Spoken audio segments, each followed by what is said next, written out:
Hello' guys, আমি অসমৰ পৰা আহি ভাৰতৰ মেপখনৰ পাইছোঁহি ঠিক এই স্থান। এয়া আমি আছোঁ কন্যাকুমাৰীত। এয়া আমাৰ সমস্ত পৰিয়ালটো, পৰিবাৰ, ল'ৰা ছোৱালী, লগত আছে মোৰ বাইদেউ, ভিনদেউ, দেউতা। অৱশ্যে আমাৰ লগত মা নাই। বহুত মিছ কৰিছোঁ, মাক বহুত মিছ কৰিছোঁ। আজি মা আমাৰ লগত নাই, কিন্তু তথাপিতো মাক নিশ্চয় এই ধুনীয়া ঠাইডোখৰ এদিন নিশ্চয়কৈ দেখুৱাম। মেমৰিয়েলত যাবৰ কাৰণে, ফেৰীত যাবৰ কাৰণে এইটো ইয়াত আহিছে। সাগৰ পূৰা নাচি আছে। এইটো আৰৱ সাগৰ, হিন্দু সাগৰ আৰু বংগোপসাগৰ, এই তিনিখন সাগৰৰ এইটো মিলনস্থলী, ত্ৰিবেণী সংগম। আৰু সেয়া ৰক মেমৰিয়েলত যাবৰ কাৰণে, ফেৰীত যাবৰ কাৰণে টিকেটত ভিৰ লাগি আছে, লাইন কৰি আছে, পূৰা কিউ হৈ আছে, লম্বা কিউ। আমিও তাতে গৈ আছোঁ।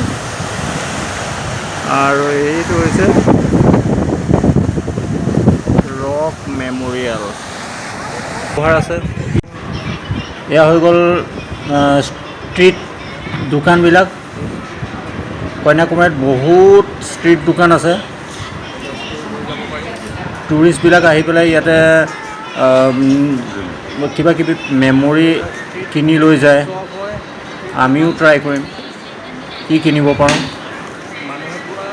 মণিহাৰী কাপোৰ, বিভিন্ন বেগ আৰু বহুত কিবা কিবি দোকানবিলাক ইয়াত আছে। গোটেই ৰাস্তাৰ দুই কাষত ষ্ট্ৰীট দোকানবিলাকে ভৰি আছে।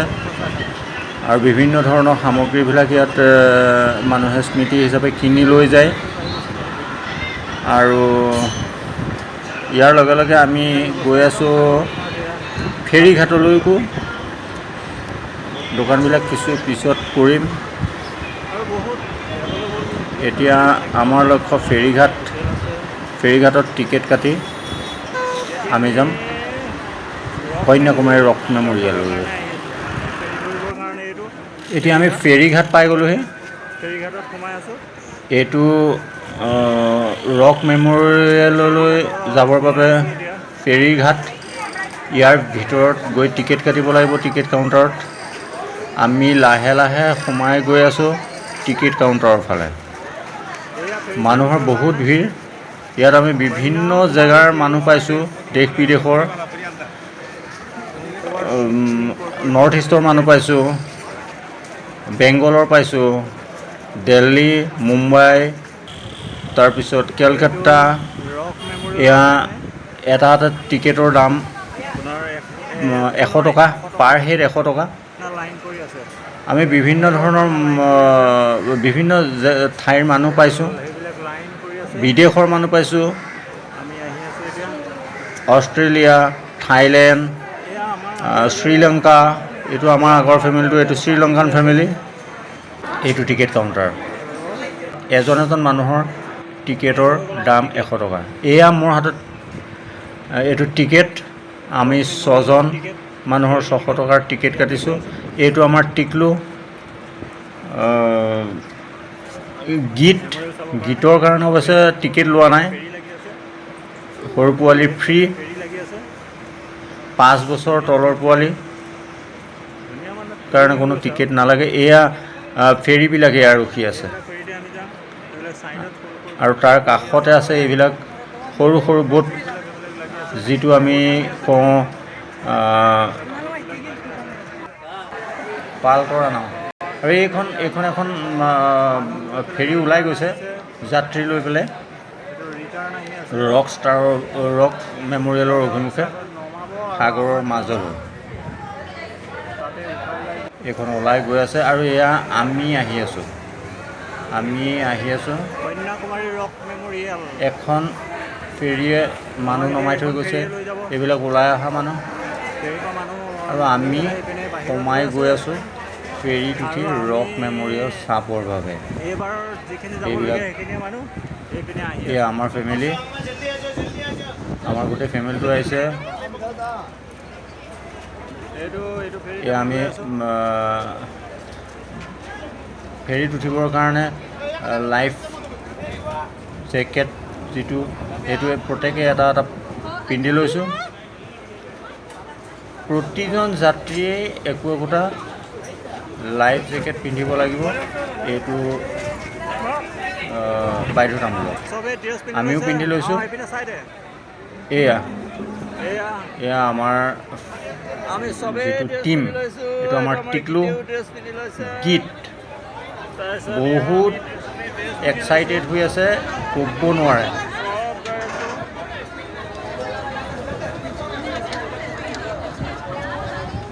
এয়া মোৰ দেউতা, মোৰ শালপতি হিন্দু, আমি একেলগে আহি আছোঁ।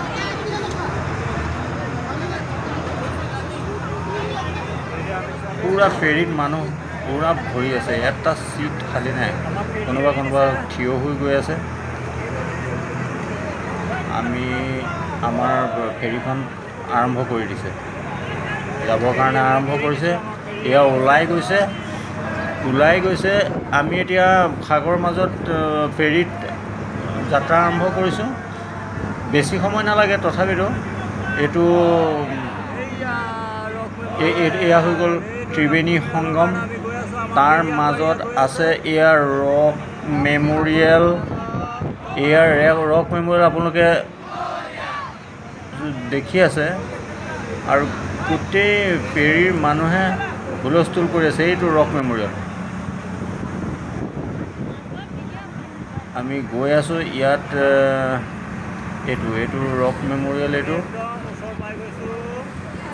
সাগৰৰ মাজত কেমেৰা কৰিবলৈ বহুত অসুবিধা হৈছে।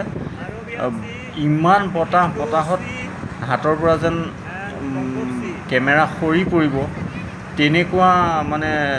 তেনেকুৱা হৈ আছে। খুব সাৱধান হ'বলগীয়া হৈছে। এয়া আমাৰ ফেৰীয়ে পানীবিলাক ছাইড কৰি আগবাঢ়ি গৈ আছে, আৰু এইখন এখন যাত্ৰী কঢ়িয়াই ৰক মেম'ৰিয়েলৰ পৰা ফেৰী ঘাটলৈকে উভতি গৈছে। এয়া আমি আহি পালোঁহি। এয়া উঠি গৈ আছোঁ, ৰক মেম'ৰিয়েললৈ উঠি গৈ আছোঁ। এয়া আমি পাই গৈছোঁগৈ, আৰু কিছু এইটো গ'লেই আমি খোজকাঢ়ি আগবাঢ়ি গৈ আছোঁ ৰক মেম'ৰিয়েলৰ পিনে। বহুত ধুনীয়া। এইটো নিজে নাচালে এইটো অনুভৱ প্ৰকাশ কৰিব নোৱাৰি, বুজি পাব নোৱাৰি। বেলেগে ক'লে সেইটো অনুভৱ বুজি নাপাব। চাৰিওফালে সাগৰ। এয়া হৈ গ'ল ত্ৰিবেণী সংগম, আৰৱ সাগৰ, হিন্দু সাগৰ আৰু বংগোপসাগৰ। এই তিনিখন সাগৰৰ মিলনস্থল হৈ গ'ল এই স্পটটো। গতিকে ইয়াক এই তিনিখন সাগৰৰ ত্ৰিবেণী সংগম বুলি কয়। ফেৰীৰ পৰা নামিয়েই প্ৰথমতে আমি এটা মন্দিৰ পাওঁ, পাৰ্বতীৰ ভৰি আছে তাত, আৰু সেই শিলটোৰ পৰা ইপিনে ইটো শিলত আছে এইটো ৰক মেম'ৰিয়েল। এইখন এখন দলং, গ্লাছৰ দলং, তলত সাগৰ, সেইপিনে চালে সাগৰ। ভাঙি গ'লে যেন সাগৰৰ পৰি যাব। এইটো ৰক মেম'ৰিয়েল। আমি একদম ৰক মেম'ৰিয়েল পাই গৈছোঁহি।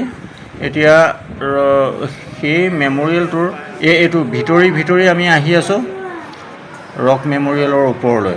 এইটো এটা গুহাৰ দৰে, ওপৰলৈ কণ্টিনিউ আমি উঠি গৈ আছোঁ। ইয়াতে উঠোঁতে খুব সাৱধান, হামখুৰি খাই পৰাৰ খুবেই চান্স থাকে। এয়া আহি পেলাই আমি ৰক মেম'ৰিয়েলৰ ওপৰ পালোঁ। খুব ফূৰ্তিত আছে, সকলো খুব ফূৰ্তিত আছে। মানুহবিলাকে ক'ব নোৱাৰা হৈ আছে। এইটো ৰক মেম'ৰিয়েল, একদম ৰক মেম'ৰিয়েলৰ আমি তাৰ পৰা উঠালে এই বস্তুটো দূৰৰ পৰা যেনেকুৱাকৈ দেখি পায়, ওচৰৰ পৰা ইমান এটা ডাঙৰ স্তম্ভ, এইটো সম্ভৱ নহয়, দেখি নাপায়।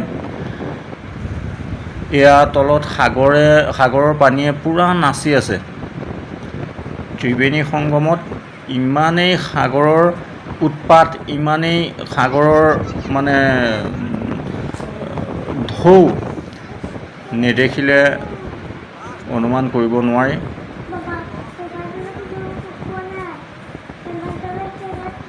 আনন্দত সকলো আত্মহাৰা, কেনি চাব, কেনি ঘূৰিব, কেনি কি দেখিব, চৌদিশে সাগৰ সাগৰ আৰু সাগৰ। এটা জেগাত থিয় হৈ 3খন সাগৰ উপভোগ কৰা ই এক মানে আচৰিত অভিজ্ঞতা। ত্ৰিবেণী সংগম আৰু ৰক মেম'ৰিয়েলৰ বিষয়ে যিমানখিনি মোৰ অভিজ্ঞতা সেইখিনি আপোনালোকক ক'লোঁ। আপোনালোকক কেতিয়াবা আকৌ লগ পোৱাৰ প্ৰতিশ্ৰুতিৰে আজিলৈ আপোনালোকৰ পৰা বিদায় লৈছোঁ। ধন্যবাদ।